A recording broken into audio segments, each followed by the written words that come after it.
Hello सांग मैंने मु आपणकर प्रिय मिकुस किचन को स्वागत करुच्ची।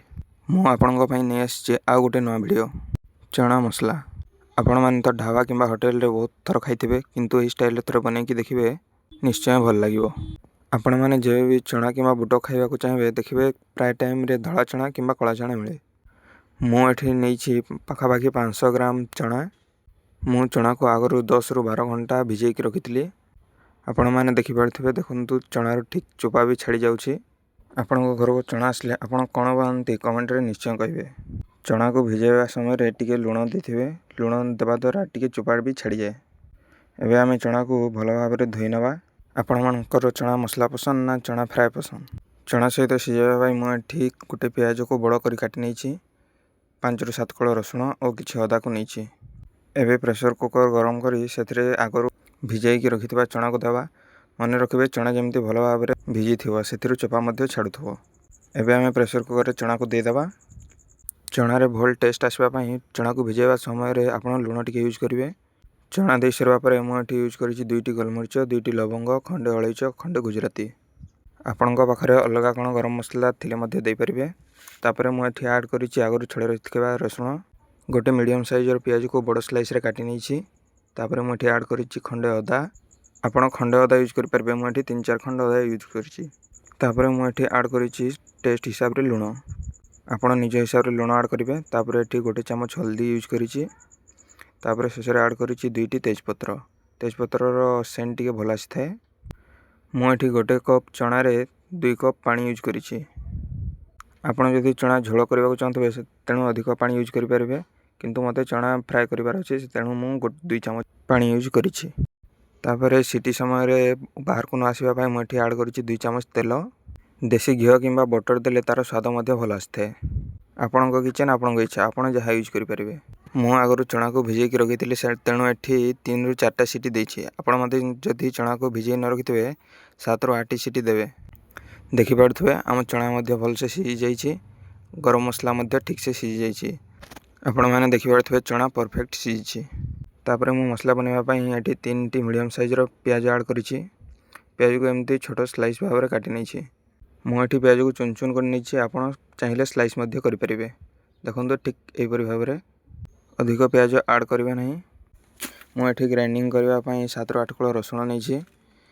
तापरे मु एठी ऐड करिछि 2 खंड अदा। तापरे मीडियम साइज रो गोटे प्याज को मु 4 फाड़ करी काटि नैथिली। तापरे एठी ऐड करिछि 2 चमच धनिया पत्र। सॉरी मु ऐड करिछि 2 चमच गोटा धनिया। तापरे मु एठी ऐड करिछि गोटे चमच जीरा। मु एठी सिएथबा चना रो सब अदा रसुण बाछि बाछि ग्राइंडिंग कर नउछि। आ ग्राइंडिंग करबा पई सेइथरो मध्ये पानी बाहर कर नउछि। तापरे याको भल भाबरे ग्राइंडिंग कर देबा। देखि परथबे पूरा ग्राइंडिंग पार्ट हो जाइछि। खदखदलटिया रखले टिके मसला मसला लागे। तापरे मु कड़े रे ऐड करिछि 3-4 चमच तेल। आपण घियो बटर किंबा इंजिन ऑयल ऐड कर परिबे। तापरे मु एठी ऐड करिछि ग्रीन 2टी सुखिला लंका, गोटे चमच जीरा। तापरे मु एठी ऐड करिछि स्लाइस करी काटि रखिथिबा प्याज। प्याज को कंचा कंचा रखिबेनी टिके ब्राउन हला पर्यंत भाजिबे। आपणक कमेंट पई मु एठी ग्रीन सुखिला लंका कहि दिथिली। रेड सुखिला लंका देबे। बिना कमेंट रे वीडियो भी मजा आसेनी। देखि पारथबे प्याज ब्राउन कलर हे आसलेनी। तापरे मु एठी ऐड करिछि गोटे चमच काश्मीरी लाल मिर्च। काश्मीरी लाल मिर्च कलर पई यूज करा जाय। आपन जदि राग दरकार आपण सुखिला लंका को ग्राइंडिंग करके किंबा कंचा लंका ग्राइंडिंग करके दे परिबे। तापरे मु एठी ऐड करिछि आगरु ग्राइंडिंग करके रखिथिबा अदा रसुण पेस्ट को।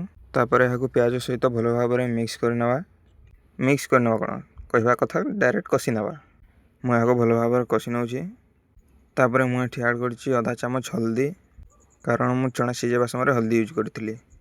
तापरे मु एठी ऐड करिछि गोटे चमच छोले मसला। एहाको भलो भाबरे मिक्स करनवा। आपण एहाको पानी दे दे मध्ये कसी परबे। मु सीम रे कसिछि तेणु पानी दउ नाही। मसला तो तेल बाहरबा पर्यंत टिके भलो भाबरे कसिनवा। आपण माने फर्स्ट वीडियो रे भल पाइबा देले सेकंड वीडियो रे देले थर्ड वीडियो रे देबे ना नाही कमेंट रे कहिबे। देखंतु मसला रे मध्ये तेल बाहरी सलाणी। तापरे मु एठी ऐड करछि आगरु सिजे रखिथिबा चना को। मने रखिबे आपण जदि चना को बतरे नाहंती तबे 10 रु 12 टी सिटी देबे।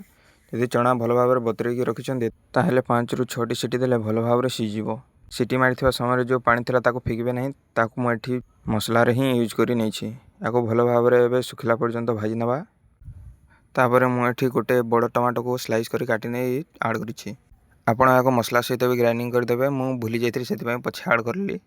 ଏହାକୁ ପ୍ୟୁରି କରିକି ଦେଲେ ଟିକେ ଏହାର ଗ୍ରେଭି ମଧ୍ୟ ଭଲ ଆସିଥାଏ। ମୁଁ ଏଠି ଚଣାକୁ ଉପର ତଳ ସାଇଡ଼୍ କରିକି ଭଲ ଭାବରେ ଭାଜି ନେଲିଣି।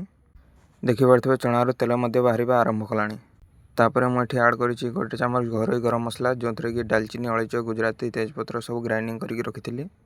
ଏହାକୁ ଭଲ ଭାବରେ ଏବେ ମିକ୍ସ କରିନେବା। ଏଠି ଆପଣ ଟମାଟୋକୁ ଦେଖିପାରୁଥିବେ ଗୋଟା ଗୋଟା ଅଛି। ଆପଣ ପ୍ୟୁରି କରିକି ନେଲେ ଭଲ। ମୁଁ ଏଠି ଭୁଲି ଯାଇଥିଲି ସେଥିପାଇଁ ପଛେ ଆଡ଼୍ କରିଲି।